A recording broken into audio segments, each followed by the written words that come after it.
Agnes Kleina ir modes blogere, kur īpaši uzmanību pievērš Latvijas modes tendencēm. Latvijā ražotā mode ir konkurētspējīga, interesanta, aizraujoša un savas mīlestības vērta. Tādā ziņā, ka gan tie dizaineri daudz dara un cenšas, lai viņu kolekcijas un tērpi kļūst arvien kvalitīvāk un pieejamāk un interesantāk ne tikai vietējiem, bet arī pasaulē. Laika gaitā ir izveidojusies savu veidu tradīcija vai vienkārši disciplīnu vai kārtība, kad jauns ieraksts top priekšējā vakarā, laikā no 12 līdz 2 naktī vidēji tā.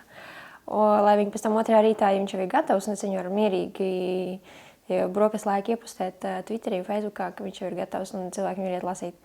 Tā. Tas ir tas, kas ir tā regulāri ienācies, bet pēdējā laikā, kad man varbūt bišķiņ savādāk mainās vienkārši ikdienas grafikas un noslogojums, es īstenībā, ja man ir iespēja, tad es nerakstu tajās naktīs, jo tas ir vienīgais variants, kad visi svarīgākie darbi ir izdarīti, kad neviens nezvanā, kad uz e-pasta nav jāatbild uz darba jautājumiem, un tāpēc var mierīgi apsēsties un domāt tikai par to blogu un par ierakstu un noskaņojumu tā radīšanai. Tā kā es blogu rakstu regulāri, 5 reizes nedēļā, citreiz 4 reizes, tas nozīmē, ka es vienkārši daudz materiālus rādu. Domā, ko tu rakstīt, kāds būs bildes, bieži vien tu ej kaut kādās lokācijās, veido intervijas, reportāžas, tam līdzīgi. Tas nozīmē, ka tu vienkārši daudz dari. Agnes savus spēkus ir izmēģinājusi gan žurnāla galvenās redaktoras amatā, gan darbojoties radio. Tomēr viņa noraida, ka darbs ieguvusi pateicoties blogošanai. Nē, absolūti nē. Tas pilnīgi noteikti tā nebija, jo tāpēc, ka tur izdevēji skatās uz reāliem žurnāliem, kur tu esi pirms tam strādājis.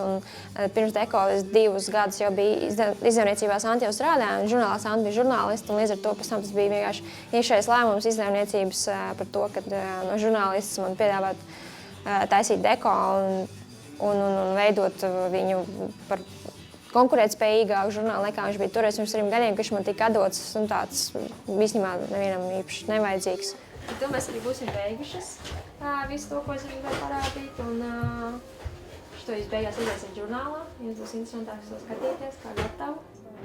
Ir tā, ka vienkārši ir daudz kaut kādu projektu vai kaut lietas, un es nezinu, no kurienes viņas ir nākuši, kāpēc man uzrunā, jo tas noteikti ir lietu kopums, Deko, blogs, un es nezinu, šis pats raidījums, un Twitterī kā es darbojos un tā tālāk, un tas vienkārši gadu laikā akumulēts, ka man ir tās sekotāji, tie cilvēki, kam interesē un patīk to, ko es un kā es daru, un līdz ar to tas ir kaut kāda tāds lielums, kas, nezinu, reklāmas aģentūrām, vēl kaut kam ir vienkārši interesējoši, tāpēc, ka viņi var tādā veidā nodot savu mesiķu caur mani tai auditorijai.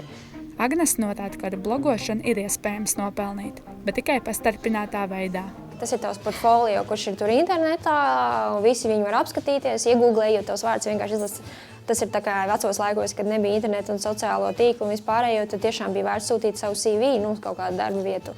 Vai, es nezinu, cilvēkiem, kas meklē savu darbinieku, skatīties, es nezinu, teiksim, sludinājumu portālos, bet tagad ir, ja tev kāds cilvēks ienāk prātā, vai arī viņš ir atsūtījis tev savu CV, tu vienmēr viņu iztestē, ierakstot Googlā, ko viņš dara. Un tad, ja viņš ir ne tikai Twitterī draugos, bet viņam ir kaut kāds pats savu medijas, tiešām blogs un tam līdzīgi, un ja tas ir saturīgs un par tēmu, tas, ko cilvēks meklē, vai viņš meklē stilistu, vai rakstošo cilvēku, vai vienalga, kas arī tas nebūtu, viņš to visu tur redz, un tas tāpēc ir tā kā portfolio.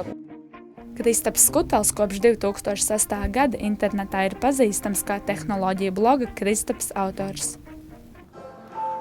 Es uzskatu, ka būšana internetā, būšana tā kā publiskai personai, pie tam ar savu īsto vārdu, nevis ar kaut kādu anonīmu pseidonīmu, ir man padarījusi par atklātāku.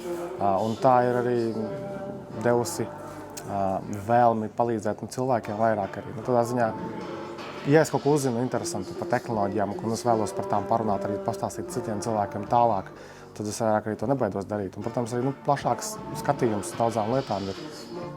Savā blogā Kristaps raksta par IT jaunumiem, tehnoloģijām un pauž personīgo viedokli par dažādām tēmām. Īpaši lepnums Kristapam ir ierīču apskats sadaļa. Patiesībā visu manā darbošanās gan blogos, gan internetā, gan radio, gan televīzijā ir ar vienu nodomu. Stāstīt, rādīt, vēstīt par tehnoloģijām. Un tehnoloģijām nevis tehnoloģiju pēc, bet par to, kā tehnoloģijas var atvieglot mūsu ikdienu, sadzīvi, darbu, izklaidi.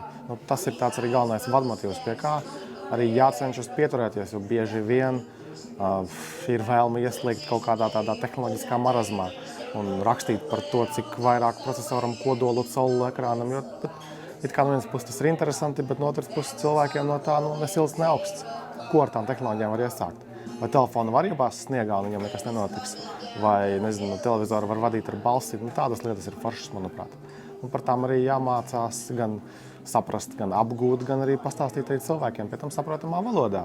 Lai nebūtu tā, ka kārtējais stāsts par kaut kāds datoriķis kaut ko tur stāsta nesaprotam.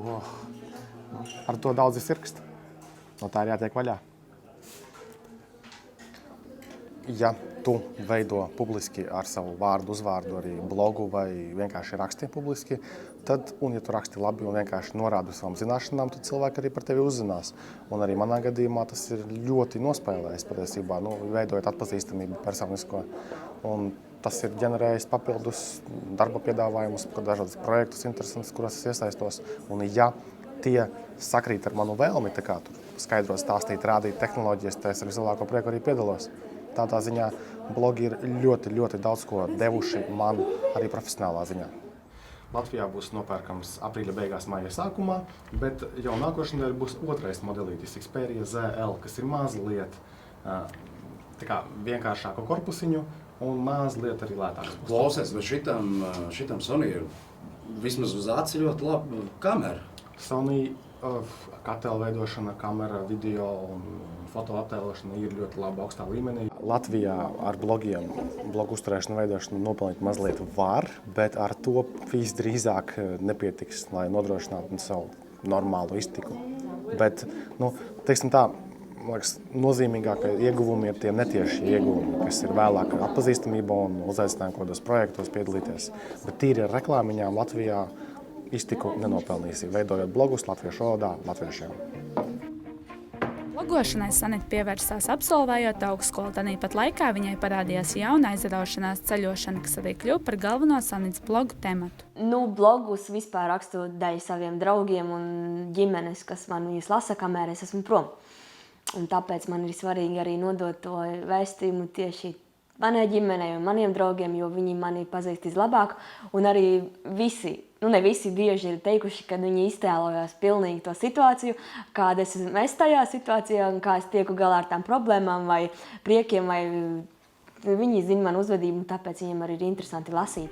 Sanita savos ceļojumos ņem līdzi mugursomu ne vairāk kā 50 platus, kurus viņi nopelna gadījumu darbos. Šī ir tāda kā mana karta izveidota, veidot tīri priekš sevis. Un atzīmēti punktiņi, kuras esmu bijusi un kuras vēlos nokļūt, un arī vietas, kur dzīvo draugi, ar ideju, te vēl es varu aizbraukt. Tāpat Sanita nekad nav dzīvojusi viesnīcās un aktīvi izmanto couchsurfingu programmu. Blogošana jau kā tāda ir nepārtraukta kustība. Un tu esi atkarīgs no ceļojumiem, un ceļojumi atkarīga no tava bloga. Un tas viss tādā tieši saitē visu laiku, un tāpēc man nepieciešama kustība, un tas ceļojums jau arī ir tas, kas rada un dod tās emocijas blogam. Ja tas arī nav ceļojums, tad jārod veids, kā to ikdienu pārvērst par kaut kādu nelielu ceļojumu. Tāpēc arī meklēju kaut ko interesantu, dinamisku, kas nav vienveidīgs darbs. Un tīri blogošana, tā ir plaša sfēra, kuru varētu īstenībā apaudzēt pavisam citā šķautnē, kas mūsdienās varbūt nav pierasta tagad ierasta blogotājiem arī. Ir tā, kad ilgāku laiku nav bijis kāds ceļojums, tad es staigāju pa Rīgu vai meklēju kaut kādu informāciju, kas Rīgā jauns notiek. Un tad ir kāda vieta, kur es neesmu bijis, tad aizvien es augstu atnākt un paskatīties, kas notiek. Paldies! Katra diena taču ir ceļojums. Arī šī zupa. Ak, Dievs, cik garšīgi. Ak, Dievs. Es te nākšu ēst. Šobrīd Sanita ir bez darba. Viņa meklē veidu, kā nopelnīt blogojot. Būtu forši, ka varētu ceļot un rakstīt blogus tieši tādā veidā, kā to daru es. Ja tu esi uzņēmuma vai žurnāla redaktore un tev nepieciešams lai par ceļošanu un tādā izdzīvošanas stilā ar netradicionāliem ikdienas vai ceļojuma mirkļu tur brīnumiem, tad es ar mieru būtu to rakstīt un darīt. Neliels ceļojums un pretī ir blakus ar tādu kā nelielu stāstu, mazu grāmatiņu tajā visā mazajā valstī, mazajā kaut vai novadā, kaut kā tādā veidā. Negribētu sēdēt uz vietas un nekā uzbūt kaut ko, lai gan to arī es varu par iedomu pasauli kā rakstīt, bet ja tā ir darbība un pēc tam ir atmiņas, ko salieku blogā, tad tas man patīk, jā.